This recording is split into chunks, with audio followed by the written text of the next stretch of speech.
Sutomu jatuh ke lantai kayu dan berteriak, seperti katak yang hancur, karena terkejut.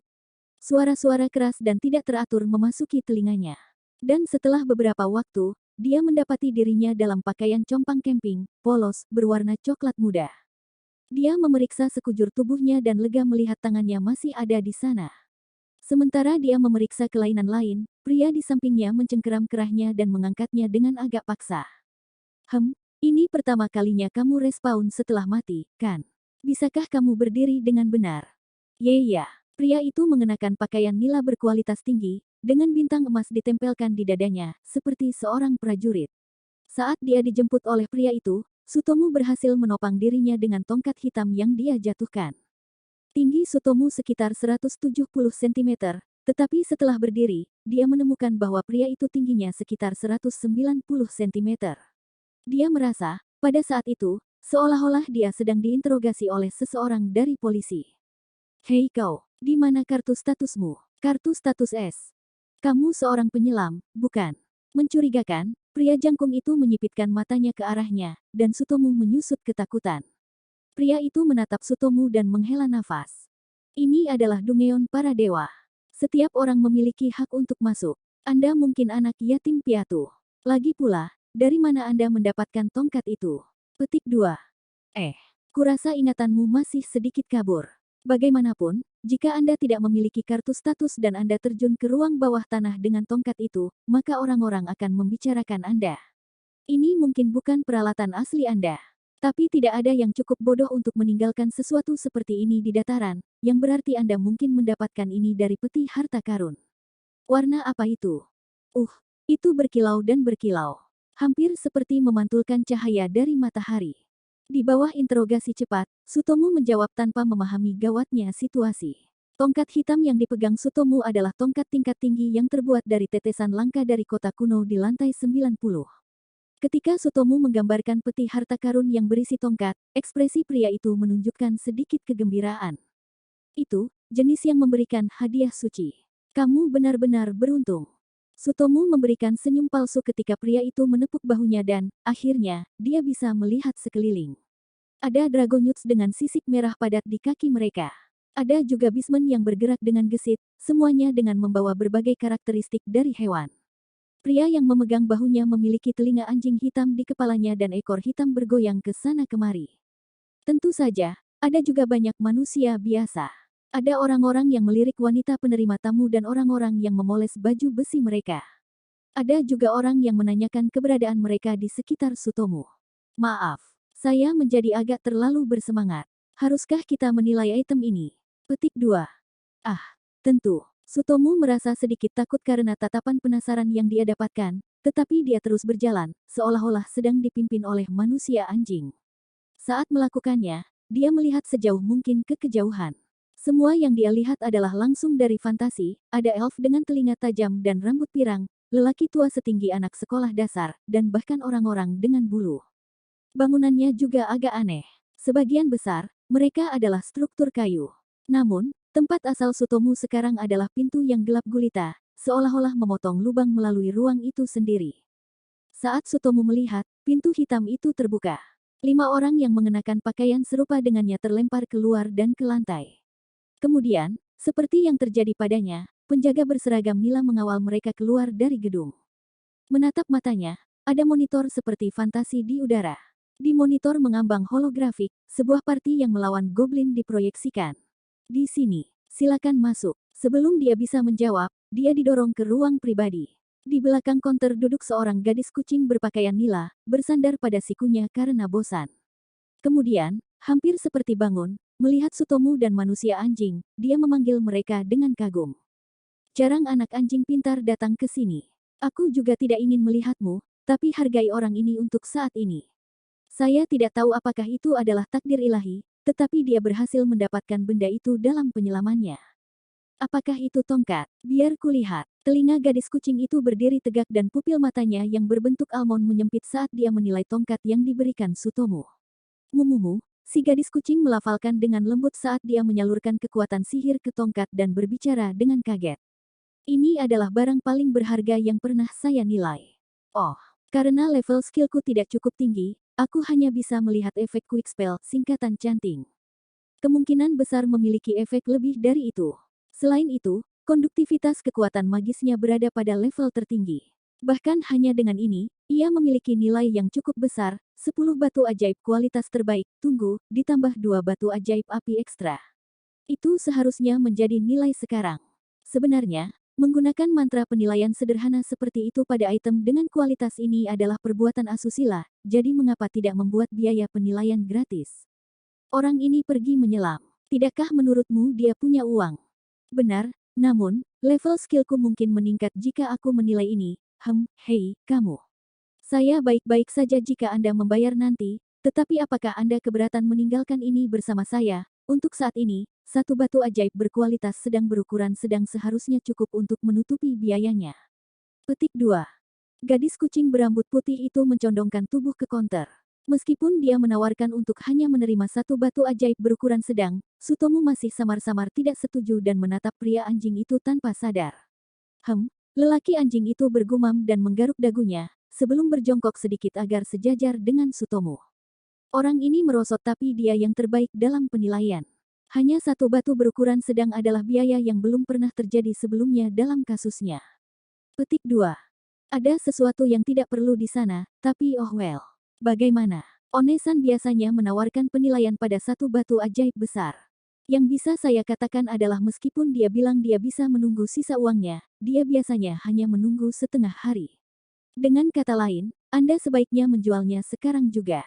Hei, kamu di sisi mana, anak anjing? Saya staf serikat, guild yang sama denganmu. Menguntungkan guild harus menjadi prioritas utamamu. Pria anjing itu mengabaikan gadis kucing itu bahkan ketika dia menamparkan meja, dan terus berbicara.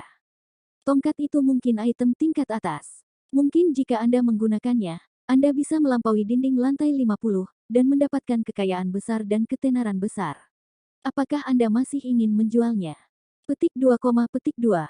Sutomu berpikir dalam hati. Ini mungkin bukan hanya mimpi, tapi bisa jadi kenyataan. Dia merasakan sakit yang belum pernah dia rasakan sebelumnya ketika dia terkena nafas naga kuno bernanah itu. Dan sekarang, ada seorang pria anjing yang menatapnya dengan ekspresi serius. Tidak mungkin ini adalah mimpi. Jika ini bukan mimpi, melainkan kenyataan, maka dia harus membuat pilihan yang realistis. Jika ini benar-benar mimpi, maka dia bisa menertawakannya. Sutomu menarik napas dalam-dalam, dan menutup matanya. Beberapa detik berlalu, dan kemudian membuka matanya yang menyipit, dia menjadi tenang dan berbicara secara rasional. Aku akan menjualnya. Meskipun proses pembuatannya sulit, tongkat bukanlah segalanya baginya. Selain itu, tongkat tidak akan berguna tanpa baju besi atau peralatan yang baik. Emas diutamakan. Saya mengerti. Jika itu pilihan yang Anda pilih, tidak apa-apa. Petik 2. Pria anjing itu melihat ekspresi tegas pada Sutomu dan berdiri, memberitahu gadis kucing itu untuk menilai item itu. Gadis kucing itu hanya mengatakan bahwa dia sedang menunggunya, dan berpegangan pada tongkatnya, ekor putihnya yang lentur berayun saat dia berjalan ke belakang counter. Penilaian akan memakan waktu beberapa jam, jadi kamu harus membuat kartu statusmu terlebih dahulu. Bahkan jika Anda tidak berencana untuk terus menyelam, itu berguna untuk menyimpan emas Anda. Baiklah. Terima kasih. Mereka berdua meninggalkan kamar pribadi dan menuju counter yang sibuk. Sutomu melihat sekilas saat dia melewati mereka dari jauh. Sepertinya dia bermandikan perhatian dan ekspresinya yang sebelumnya santai menjadi kaku. Kemudian, mereka berjalan menuju counter kosong. Pria anjing itu meletakkan tangannya di atas meja dan melompat ke sisi yang berlawanan, menertawakan ekspresi terkejut Sutomu. Baiklah kalau begitu. Selamat datang di resepsi Guild Dungeon of the Gods. Kami menyambutmu. Sekarang, saya akan membuat kartu status Anda. Apakah itu baik-baik saja? Ya, biayanya adalah 100.000 emas, tapi aku akan menutupinya dulu. Saya akan menguranginya dari harga jual tongkat itu, oke. Petik 2. Baik, nah. Tolong taruh cairan tubuh di kartu ini. Pria anjing itu menyelipkan benda seperti talenan putih ke counter dan mulai mencari-cari di bawah counter. Cairan tubuh. Pada dasarnya, darah atau air liur atau semacamnya. Oke. Pria anjing itu keluar dari bawah counter dan menyerahkan benda tipis seperti jarum, tapi Sutomu meneteskan air liur yang dia kumpulkan di atas kartu status di counter. Saat itu terjadi, kartu status bersinar putih. Cahayanya tidak menyilaukan, tapi lembut. Ketika itu mereda, manusia anjing menyeka air liur dan melihat. Kyotani Sutomu, oh, Luke dan MND itu sama ya. Kelasnya adalah penyihir putih. Cukup layak untuk LV1. Sutomu memegang erat kartu status dengan kedua tangan setelah pria anjing itu mengevaluasinya dan memberikannya padanya. KYOTANI Sutomu. LV1. STR kekuatan D. Dex ketangkasan D. Fit vitalitas D. Agi kelincahan D. MND intelijen D. Luck keberuntungan D. Kelas penyihir putih. Keterampilan menyembuhkan.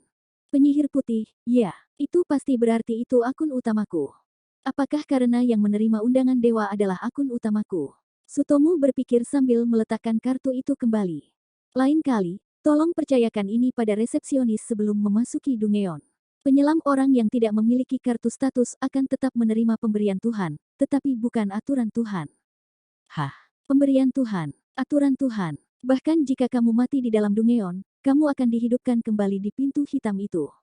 Namun, Anda akan kehilangan segalanya kecuali barang Anda yang paling berharga. Segala sesuatu yang lain terperangkap di dalam ruang bawah tanah. Petik 2. Pria anjing itu menunjuk ke tempat Sutomu jatuh saat dia menjelaskan. Sutomu bergidik, mengingat napas naga kuno bernanah, tetapi manusia anjing itu terus berjalan. Hanya ada satu aturan Tuhan, kamu tidak boleh memiliki niat jahat dan membunuh orang lain. Sebaiknya, pada dasarnya, jangan bunuh siapapun di Dungeon. Jika seseorang membunuh orang lain di dalam Dungeon, mereka tidak akan pernah diizinkan untuk masuk kembali. Ditinggalkan oleh para dewa adalah nasib yang lebih buruk daripada kematian. Jangan coba-coba. Ya. Dia mendekatkan wajahnya dan Sutomu menyusut kembali seperti saat dia menghadapi naga kuno yang bernanah. Namun, jika kamu tidak mendaftar untuk kartu status, para dewa tidak akan mengenalimu sebagai manusia. Sebagai seorang penyelam, Anda akan diperlakukan dengan cara yang sama seperti monster lain di ruang bawah tanah. Bahkan jika seorang penyelam terbunuh di ruang bawah tanah, aturan Tuhan tidak akan berlaku untuk mereka. Dengan kata lain, ketika seorang penyelam dibunuh, mereka menghilang menjadi partikel seperti monster lainnya dan hampir tidak ada bukti bahwa mereka mati. Ada beberapa orang idiot yang suka membunuh penyelam juga. Mulai dari waktu berikutnya, pastikan untuk membawa kartu status ini ke resepsionis. Jika Anda melakukan itu, orang tidak akan membunuh Anda. Kasus terburuk, kamu akan dibunuh tetapi seseorang akan menghidupkanmu kembali di sana. Dipahami. Pria anjing itu tampak puas dengan jawaban Sutomu dan dia memegang kartu statusnya. Itu semua untuk pertanggungjawaban. Apakah ada pertanyaan lagi? Pria anjing itu berkata sambil menyingkirkan seikat rambut hitam panjangnya. Sutomu mengangkat tangannya setelah berpikir sejenak. Apakah tidak apa-apa jika aku mengajukan beberapa pertanyaan? Seperti, tentang aturan Tuhan. Apakah itu dilanggar bahkan jika orang yang bersangkutan tidak dibunuh? Seperti menyebabkan rasa sakit atau memikat monster ke arah orang lain. Oh, kamu masih sangat muda tapi pikiranmu sangat kacau. Kenapa? Terima kasih, jawab Sutomu saat pria anjing itu melipat tangannya. Sayangnya, selama tidak ada kematian, aturan Tuhan tidak berlaku. Selain itu, serangan yang tidak disengaja tanpa niat buruk tidak melanggar aturan. Bahkan jika kamu mati seperti itu, aturan Tuhan tidak akan berlaku dan kamu masih akan muncul kembali di pintu hitam. Namun, tentang memikat monster. Apakah itu memicu aturan? Pria anjing itu sepertinya kesulitan mengatakannya. Dia menggelengkan kepalanya. Memikat monster tidak melanggar aturan. Namun, ada beberapa orang idiot yang masih melakukannya karena tetesan langka dan tidak memikirkan konsekuensinya. Karena itu, ya, itu benar. Sutomu menunjuk ke monitor mengambang, dan pria anjing itu mengangguk diam-diam. Tuhan menggunakan item-item itu untuk menampilkan kemajuan party di dalam Dungeon. Pada dasarnya, mereka menunjukkan pihak yang terjauh di penjara bawah tanah, atau pihak dalam pertempuran. Ada sekitar 50 dari mereka yang ditampilkan pada suatu waktu di sini. Jika mereka melakukan sesuatu seperti yang saya sebutkan, mereka akan kehilangan kredibilitas. Tidak ada yang akan memasuki pesta-pesta itu dengan sengaja. Juga akan ada hukuman. Betul sekali. Itu sebabnya orang-orang di klan biasanya tidak melawan orang lain. Jika mereka melakukannya, reputasi klan akan menurun dan mereka akan dikeluarkan. Setiap klan secara ketat memberikan aturan itu kepada anggota mereka. Petik 2. Saya mengerti. Apakah tidak apa-apa jika saya mengajukan 2 pertanyaan lagi? Petik 2. Sutomu melihat sekeliling sebelum berbicara dengan suara lembut. Aku ingin menyewa pengawal atau sejenisnya, tetapi apakah hal semacam itu ada di dalam guild? Jika demikian, saya ingin mempekerjakan Anda. Petik 2. Hoho. Mengejutkan bahwa seseorang tanpa kartu status tahu tentang itu. Sangat mudah untuk menyimpulkan setelah melihat itu. Sutomo memperhatikan bahwa penjaga yang mengenakan indigo dan individu yang muncul kembali sering pergi bersama-sama.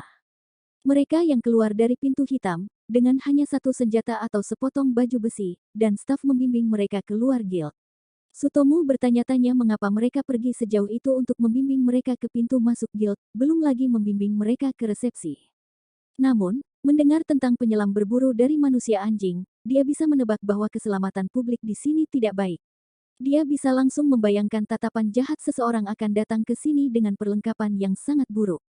Juga, jika memungkinkan, bisakah saya meminta tutorial ruang bawah tanah, jika Anda mengerti maksud saya?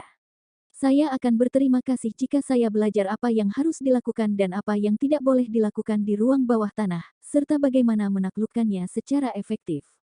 Itu karena, aku yatim piatu jadi aku tidak tahu banyak tentang itu. Sistem seperti itu tidak ada, tetapi karena staf guild secara pribadi dapat menerima permintaan, dan aku mengerti apa yang kamu butuhkan, aku akan menerimanya. Terima kasih. Satu pertanyaan terakhir. Aku menantikannya. Saya bisa menjawab hampir semua yang Anda tanyakan. Pria anjing itu memukul dadanya yang terlatih saat Sutomo mengajukan pertanyaan terakhirnya. Siapa namamu? Aku Gam. Salam hangat, Kyotani Sutomo Dono. Hanya Sutomo yang baik-baik saja. Mata sipit Sutomo semakin menyipit dan dia melepaskan senyuman saat dia melihat Gam memancarkan atmosfer yang sedikit beracun.